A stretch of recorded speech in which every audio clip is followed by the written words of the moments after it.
Hey guys, Ashish here from Guiding Tech, and today I'll be talking about some WhatsApp tips you can use on both Android and iOS. I'm pretty sure you can use some of these tips to get the most out of the WhatsApp experience. So, what are we waiting for? Let's get started.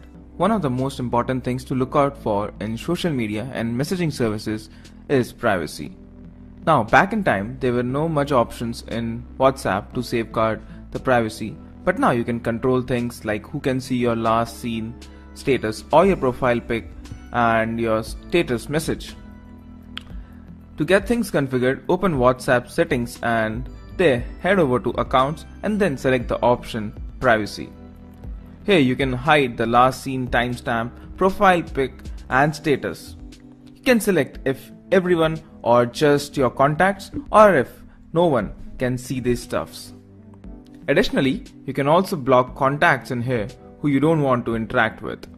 You can also disable the read receipts, and that is the blue ticks that tells a contact that you have read his or her messages. The next trick is useful for WhatsApp groups. So when you have sent a message and there are around dozens of members in the group, the blue tick doesn't tell you if the message was delivered or read. To get more insight on a message, long tap to highlight it and then press the info icon at the top. Here you can see as to how many contacts the message got delivered to and how many of them have read it. Pretty useful at times. For contacts and groups you frequently message to, you can create a shortcut on the home screen. The feature is only available on Android, and to make the shortcut, open up your WhatsApp and long tap on the conversation you wish to create the shortcut for. On the pop-up menu, select the option Add Chat Shortcut and navigate back to the home screen. You will now see that the chat shortcut will be added onto your home screen, and tapping on it will automatically open up the particular conversation. Now, moving on to the fourth trick in the list. If you have changed your number and you wish to be included in all the groups you are a part of, there's a better way to get that done than asking the group admins. In the WhatsApp settings, navigate to the account option and select the option to change the number.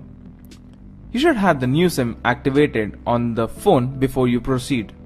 Now, on the change number screen, enter your old number along with the new number and tap on done. WhatsApp will now communicate with the server, send you OTP, verify your account, and then automatically add you to all the existing groups with the new number. Pretty convenient trick when you are changing your number and you are subscribed to a lot of groups. Up in number 5 is the option to enable chat heads for WhatsApp. This trick too is available only for Android and needs a third-party app called Tashto. I'll be giving you the links in the video description. And after you activate the app, the floating icon will help you with the notifications and you'll be able to read the messages for the incoming WhatsApp messages. However, in order to reply, you'll have to open up WhatsApp, and this limitation is imposed by the app itself. But this is the closest you can get to the floating notifications. The sixth trick is the option to save data while making a WhatsApp call, and the option can be activated from chats and call settings for both Android and iOS. Tried the feature for 1 minute of WhatsApp call. I saw that the data transmitted was just 90 KB while the data saving was on, compared to the 150 KB without the option turned on. Now about the quality, I didn't get any lags and any issues with the call quality, and overall it's a nice feature for those on a limited data.